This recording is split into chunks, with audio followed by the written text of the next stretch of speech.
Yeah, hello, welcome to Vienna. Could you please introduce yourself a little? My name is Skav Troll. I'm the bass player of Isvind.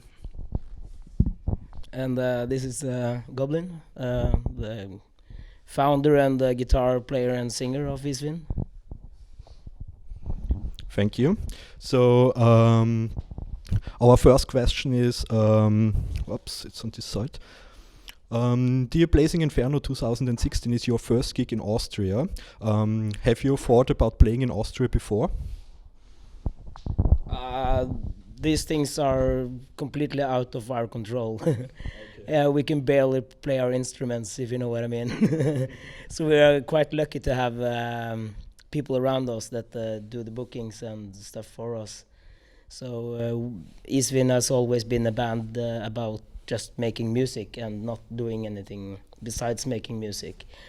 So, I mean, for sure, we would like to play like every country in the world, but there has been no concrete plans to do so. But we like this, so maybe in the future we'll think more about it. Yeah. No, you completed the question, yes. Okay, thank you. What do you know about the Austrian black metal scene, or do you know anything about it, or do you know some bands?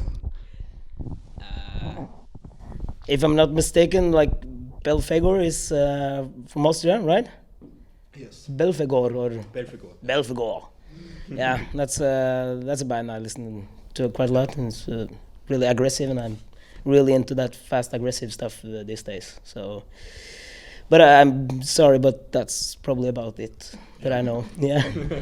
The same for me. Belfegor is basically the only. No problem, thank you.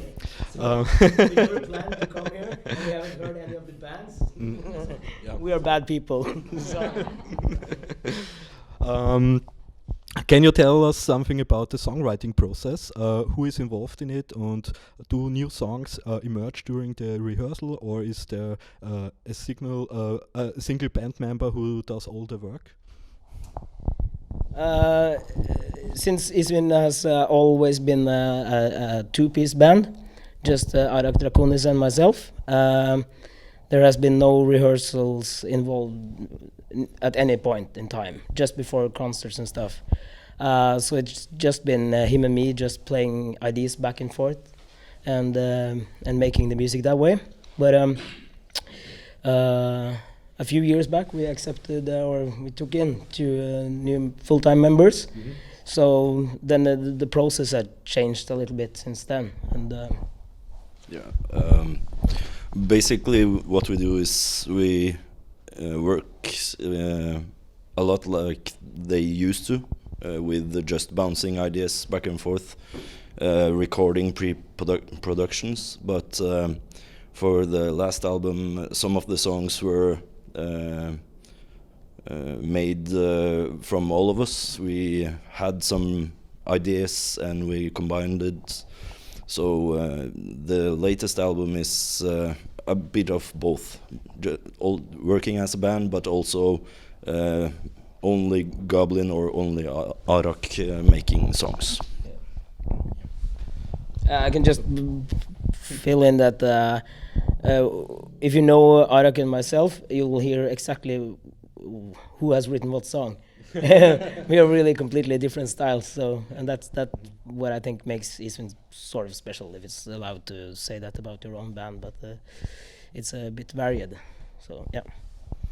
Okay, thank you. And the next thing is, who came up with the idea doing the Isvind and the Stone split and going on tour? Did all the band members know each other before the Necrotic God tour? Andre? Yeah, I can answer that. Couple of years back, we were on a tour with the Stone. Since that, we ended up at the same label, Folter Records, and we. I should take notes of this. And we thought it would be cool to do something together to make this 7-inch split, and also to do a tour together again. So when was the tour last time again? Was it 2013 or 12? Yeah, something like that. So it's been an idea since then, and we finally got to realize the tour now. So, 1 second. Yeah. The record industry still suffers from file sharing. What do you think about the phenomenon in regard to your own music? Are live concerts the only effective way to compensate those losses, or how do you see this?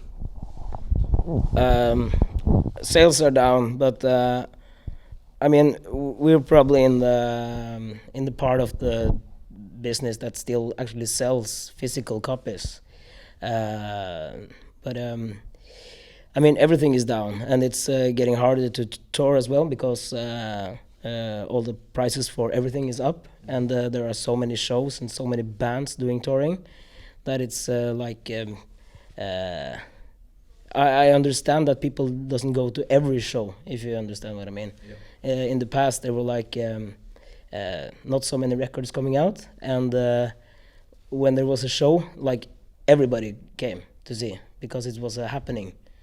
But now I don't know when the next black metal show is in Vienna, but maybe next week or something, tomorrow even. Yeah. I don't know. Yeah, but yeah, you see what I mean, right? Yeah. Yeah. But he has played in another band, so he knows about the industry as well. Yeah, for underground bands, I think that the opportunity to present your music in a digital format is easier to access the music for people, but I'm not sure if our sales would be affected that much anyway. I'm not sure. We're not a huge band on a insanely big label or anything, so I don't think we will actually. I think black metal is also some kind of music where older people directly involved to it, and they really like to buy it, to own the stuff. Yeah. But well, like you said before, there are so many shows out there, so it's yeah. Mm. But like touring is probably the only way to sort of get back a little bit of what you put in financially. But even that's getting harder, you know. So some festivals actually pay money because there's so many people there, but touring like this is a huge loss. So it's just for fun and yeah, just to get around and meet all the people. Okay, thank you. The next question is a funny one. If there was a film about your band, what would it be like? The Titanic, I guess. It would be a bar movie. a lot of beer drinking. Yeah, we would be the band that stood on deck and played while Titanic went down, and drinking sherry and stuff. Yeah. So we go with that Titanic. That's the thing. Okay.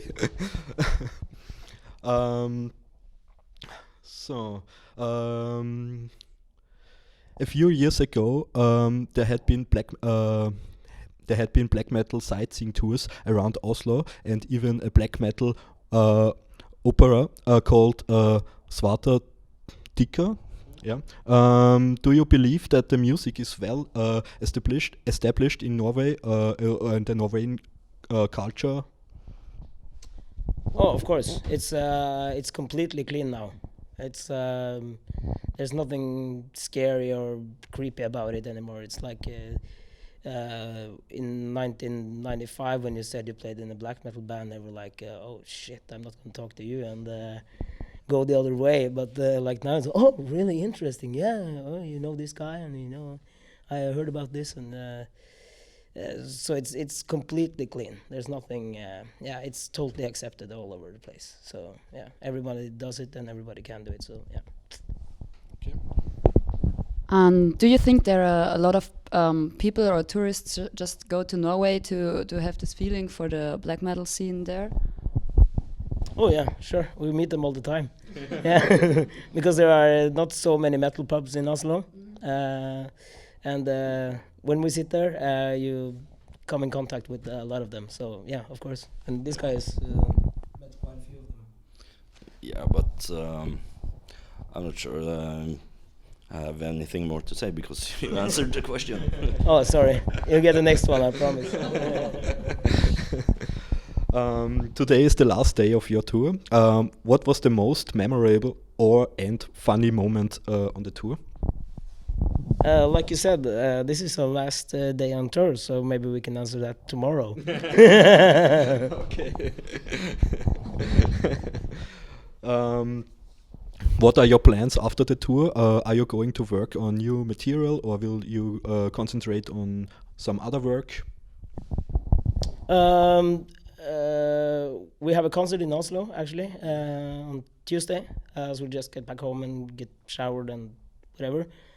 About new material, we are in the process. I have started writing maybe 3-4 songs, so it's I have more or less the concept ready. I always write from concept and not from inspiration, or what you call. But I I get the thing and then I start writing for that, and so I got everything, and so it's definitely work for new material. Yeah. Yeah, and we're gonna rehearse a bit because we're playing this Partisan Metal Open Air festival this year, so we need to use a few hours at the rehearsal room to be ready for that festival as well. Thanks for reminding me. I would have forgotten. Okay, thank you. Thanks a lot. Any last words before we are finished? What do they say? Ship ahoy or something? All aboard Titanic. Ding ding. Skål. Yeah, and see you at the bar, of course. Yes. Skål.